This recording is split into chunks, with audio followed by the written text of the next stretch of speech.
नमस्कार, national TV के खास एपिसोड में आप सभी का स्वागत है। आइए हम चर्चा करते हैं आज जो इन दिनों भारत सरकार द्वारा जारी हुआ है जो यूसीजी बिल, जिसके लेकर के पूरे देश में एक चर्चा का विषय बना हुआ है और विरोध किया जा रहा है। तो इसके बारे में आइए हम जानते हैं। आज पांडे, हमारे दर्शकों को आप अपना परिचय दीजिए।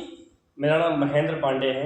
मैं सर्वदेव वासनी गौ रक्षा टीम के संरक्षक हैं और गौ माता की सेवा ही हमारा प्रथम कर्तव्य है, वही कर्तव्य निभा रहा हूँ। यूजीसी को लेकर के जैसा कि आप देख रहे हैं कि इन दिनों देखो पूरे भारत में, पूरे देश में अगर देखो विरोध का जो प्रदर्शन देखने को मिल रहा है, विरोध किया जा रहा है, तो इससे क्या है कि देखो यूजीसी विशेषताएं इसकी क्या हैं? इसकी विशेषताएं ये हैं कि जो सवर्ण बच्चे हैं जी उनको जेल में जाना तय है, उनका भविष्य अंधकार में है। इसकी विशेषता नहीं, इसका एक काला कानून है। ये पूरी तरीके से भ्रष्ट कानून है जो यूसीजी लाया गया है। ये पूरी तरीके से इसका सवर्ण जो है बच्चा सामना करेगा और विद्यालय में वो बिल्कुल समझ जाए कि दब के रहेगा। अगर बात उसके जो है पढ़ाई लिखाई की आएगी, ना वो पढ़ पाएगा ना वो लिख पाएगा, वो सिर्फ जेल के अंदर ठोस दिया जाएगा। यही विशेषता है इसकी। यूजीसी जो बिल के बारे में अगर बात की जाए तो किस समाज के लोग इससे प्रभावित हो सकते हैं? इसमें समाज ब्राह्मण समाज, ठाकुर समाज, क्षत्रिय, कैश्य और जो है बनिया, लाला, सामान्य वर्ग, जनरल कैटेगरी के जितने भी लोग आएंगे वो सब जो है इसके जितने भी आएंगे सब इसका एक घातक कानून का सामना करना पड़ेगा। जो यूजीसी जो बिल है जो सरकार द्वारा पारित हुआ है, इसमें बताया जा रहा है कि जो ज़्यादातर युवा छात्र हैं उनके लिए अगर बड़ी चुनौतियों का सामना करना पड़ सकता है, तो इसके बारे में आपका क्या कहना है? युवा छात्र कुल मिला के समझ जाइए उसका भविष्य पूरी तरीके से नष्ट होने जा रहा है, पूरी तरीके से खत्म होने जा रहा है, पूरी तरीके से जो है पूरी तरीके से ये मान के जेल में उनको रहना पड़ेगा।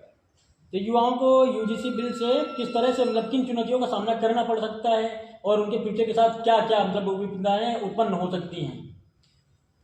विपदा मैं बात कहूँ कि आने वाले समय में अब इंटर के बाद पढ़ाना ही उचित नहीं। अगर सामान्य वर्ग की बात कहूँ तो सामान्य वर्ग जो है बीए एमए करना भूल जाए, वो विद्यालय में जाए ना। आप बताइए, एक विद्यालय में एक क्लास में 2 सवर्ण रह रहे हैं, 4 ओबीसी बैठे हैं, 4 एससी बैठे हैं, 4 और अन्य बैठे हैं, तो 8 लोग जब आप बैठे होंगे और हीन भावना से देखेंगे, हम लोग को हीन भावना से देखेंगे कि हे मतलब जात, जो हम लोग कहते थे कि हम उनकी जात की बात करेंगे, वो लोग हमारे तर्क करेंगे, और जबकि उसका कोई समाधान नहीं है। और हमारे मोदी बाबा ने कहा है कि मतलब जो है सवर्ण की कोई बात सुनी ही नहीं जाएगी, सीधा जेल हो जाएगा। तो इस बात को लेकर के आप देख रहे हैं जैसे कि देखो कई राज्यों में, यानी भारत के कई राज्यों में देखना जाएगा कि मतलब जो धरना प्रदर्शन वगैरह या विरोध प्रदर्शन जो लोगों द्वारा किया जा रहा है, और क्या है लोगों की विरोध करने पर जो भारत सरकार है क्या इस कानून को वापस लेगी? ये लोगों का उनका कोई घंटा फर्क नहीं पड़ता सरकार को। अबे ये जो है जनता को नहीं, ये जो बैठे मलाई चाट रहे हमारे सवर्ण नेता हैं, जो चूड़ी पहन के मुंह में दही जमा के जो बैठे हैं, उनका कार्य होना चाहिए, उनका ये सब होना चाहिए कि जो है इसमें विरोध करना चाहिए। लेकिन नहीं, ये आदि काल से चला आ रहा है। मैं तो आपके चैनल के माध्यम से कहना चाहूंगा कि अरे बाप रे, मैं तो ये सोच रहा हूं कि 1947 के पहले अंग्रेजों से कैसे लड़ा होगा, हमारे जो देश के लिए कैसे लड़े होंगे, ऐसे ही राजनेता उस समय, जिस समय हमारे भगत सिंह फांसी में चढ़ रहे थे, जिस समय हमारे चंद्रशेखर आजाद गोली अपने सर पे मार रहे थे, ये नेता हंस रहे थे। और आज आजादी उन्हीं की दी हुई देन है। ये केवल कागजों में आजादी नहीं आई है, और जो है आजादी ऐसे नहीं मिलने वाली थी। आज उसी प्रकार एक काले कानून का समर्थन हमारे सवर्ण नेता कर रहे हैं और उनका बता रहे, खूबियां बता रहे हैं। अरे कैसी खूबियों की बात कर रहे हो मान्यवर?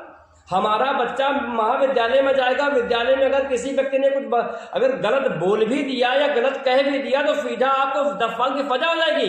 अरे सजा नहीं, क्राइम बढ़ाओगे आप, कोई नहीं सुनेगा।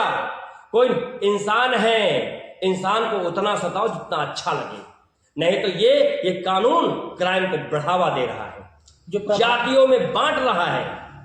जो जातिवाद में बढ़ावा दिया जा रहा है, ऐसा लग रहा है जो मतलब जो आने वाली पीढ़ी है, जो जनरेशन है, उनके ऊपर जो ये प्रभाव पड़ेगा और कैसे उनका जीवन यापन किस तरह से करेंगे अगर इस तरह का अगर कानून लागू होता है। तो जो बताया जाता है, जैसे सरकार बताती है कि जनहित में हम कार्य कर रहे हैं, तो ऐसा क्यों कि जो ये यूजीसी जो बिल पारित किया जा रहा है इससे, लेकिन ये जो श्रवण समाज हो गया है, जो जनरल है, उनके लिए तो उनके फ्यूचर जो बच्चे होते हैं उनके छात्रों के लिए, तो इसमें मतलब क्या उत्तरदायी होगा? क्या सरकार उनके लिए कोई जवाबदेही देगा? अगर उनके लिए कोई रियायत करेगा या संशोधन कर सकता है? सरकार का नारा था सबका साथ सबका विकास। मैं सरकार से कहना चाहूंगा तो सबका साथ सबका विकास नहीं, अब सबका पिछड़ा ओबीसी का साथ और जो है सवर्ण का सर्वनाश, ये कार्य चल रहा है। सवर्णों के मैं कहने वाला हूं कि भारत देश का मैं भी वासी हूं और आपको देश के बाद आजाद कराने में हमारा सवर्ण का भी जो है 90% हक था और 90% लोगों ने हमारे समाज को जो है आजाद कराने को लगे थे। और आज ये देखा जा रहा है कि हम सवर्णों को इतनी हीन भावना से देखा जाएगा, इतने जो है यूसीजी जैसे प्रभावशाली जो है एक्ट लाके इनको दबाने का काम किया जा रहा है। ये सरकार समाज को बांटने का काम कर रही है। ऐसी सरकार नहीं चाहिए भैया। हमारे ऐसा कभी नहीं हुआ है, चाहे वो मायावती जी की सरकार आई हो, चाहे वो सपा सरकार रही हो, चाहे वो बसपा सरकार रही हो, चाहे कोई भी सरकार रही हो, लेकिन इन्होंने कभी जातियों में बांटने का काम नहीं किया जो हमारे मोदी बाबा ने कर रहे हैं। इसमें विद्रोह होगा, इसमें केवल समझ जाइए कि समाज की अगर यूसीजी की तुम बात करो, समाज में गांव में उठ के देखिए गांव में क्या चल रहा है। अरे गांव में हम लोग, मैं ब्राह्मण, ये यादव, ये प्रजापति, ये जो है ठाकुर साहब, ये छत्री साहब, सब लोग हम लोग साथ बैठ के खाते हैं, कोई भेदभाव नहीं। लेकिन सरकार जहर घोल रही है, जहर। ये जहर को घोलना बंद करे, नहीं पूरी तरीके से सिस्टम खत्म हो जाएगा।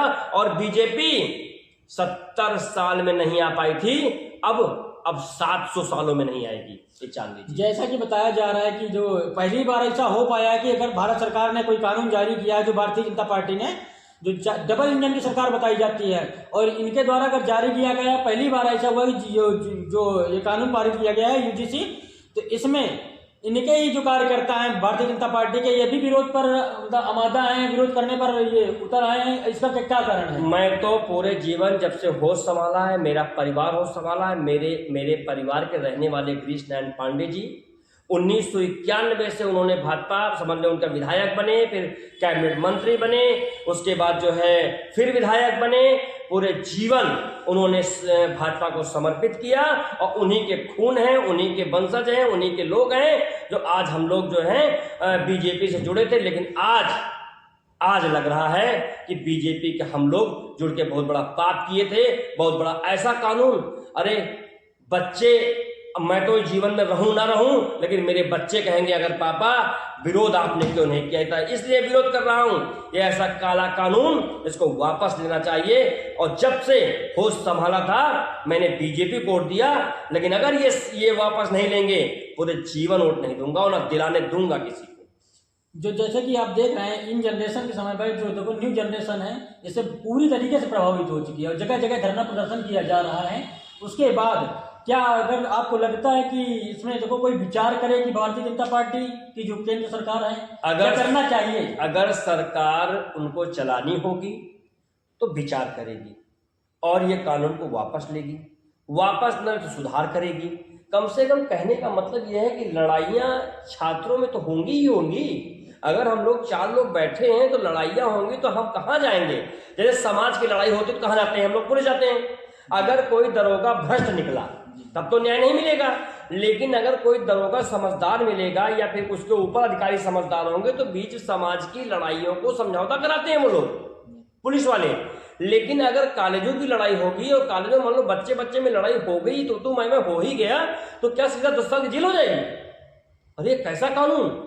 अरे उसमें उस पैनल में सिर्फ केवल मान लीजिए जो है एससी लोग बैठे होंगे पैनल में, तो वो सवर्ण का हित कभी चाहेंगे? नहीं चाहेंगे। इस समाज में फूट डालने का काम किया जा रहा है। जिस समय अंग्रेज हमारे देश में आए थे, अंग्रेज को यहाँ पे बहुत बड़ी लश्कर नहीं लेके आए थे, अकेला ही आया था। केवल क्या किया उसने? फूट डालो, राज करो। अब हमारा बीजेपी सरकार जो कुछ लोग तुच्छ सोच के हैं वो फूट डालो राज करने का कार्य कर रहे हैं और ये पूरी तरीके से सवर्ण समाज को नीचा दिखाने का काम कर रहे हैं। और सवर्ण समाज एक ऐसा समाज था जो बीजेपी के साथ तन मन धन से लगा था। और सुनिए, हर समाज से गाली भी खाता था कि अंध भक्त, कौन कौन भक्त के लिए इसको पुकारा जाता था। लेकिन आज ये भक्त इतना इसकी त्राही हो गई है कि बेचारे अपने बच्चों को जो है भविष्य के लिए लड़ाई लड़ रहा है। जैसा कि अभी देखा जा रहा है कि इन दिनों देखो जो भारतीय जनता पार्टी के कार्यकर्ता हैं इनका विरोध तो कर ही रहे हैं, लेकिन वहाँ पे इस्तीफा भी दे रहे हैं। तो क्या इन पर अगर सरकार को विचार करके और ये देखो इसका संशोधन कर दे तो क्या इससे राहत मिल सकती है? अगर संशोधन कर दे तो हम लोग का जो आक्रोश है, हम लोग का जो गुस्सा है, हम बीजेपी में ही रहेंगे और कहीं किसी पार्टी में नहीं जाएंगे, क्योंकि ये सरकार एक हिंदुत्व की सरकार थी और हम इन पे भरोसा किए थे और ये आज हमारे ही बच्चों को खाने में तुले हुए हैं। वही हाल हो गया कि सांप को जितना भी दूध पिलाओ लेकिन सांप समझता नहीं, सांप डस ही लेता है। सांप वाला काम कर रही है।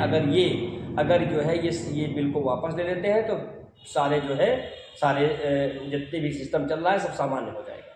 जी ठीक है। जैसा कि आप सभी जानते हैं कि महेंद्र पांडे जी से अभी देखो जो कि गौ सेवा संरक्षक थे और ये गौ सेवा के नाम से जाने जाते थे, इनके साथ हमारा जो इंटरव्यू चल रहा था जो यूजीसी कानून को लेकर के, जैसा कि यहाँ पे विरोध पूरे देश में देखने को मिल रहा है और भारतीय जनता पार्टी के कुछ कार्यकर्ता इसका विरोध भी कर रहे हैं और अपना इस्तीफा भी दे रहे हैं। तो आइए अब देखते हैं कि क्या जो विरोध प्रदर्शन के बाद ये जो यूजीसी कानून है इस पर क्या कोई संशोधन होता है या नहीं होता है, और अगर होता है तो क्या प्रभाव पड़ेगा, और उसके बाद देखो भारतीय जनता पार्टी की सरकार किस तरह से, किस नजरिए से देखेगी इस जनता को, या फिर देखो भेदभाव की भावना को किस तरह से दूर करेगी। ये सभी देखो आने वाले पहलू बताएंगे कि क्या नतीजा होता है। लेकिन नतीजे के बाद ही ठीक है, बने रहिए हमारे साथ। नेशनल टीवी में आप सभी का स्वागत है और आप सभी के सामने अगर हम महेंद्र पांडे जी का आभार प्रकट करते हैं कि हमारे शो में इतना टाइम दिया है। नमस्कार, ग्लोबल इंडिया टीवी की खास अपडेट में आप सभी का स्वागत है, बने रहिए हमारे साथ।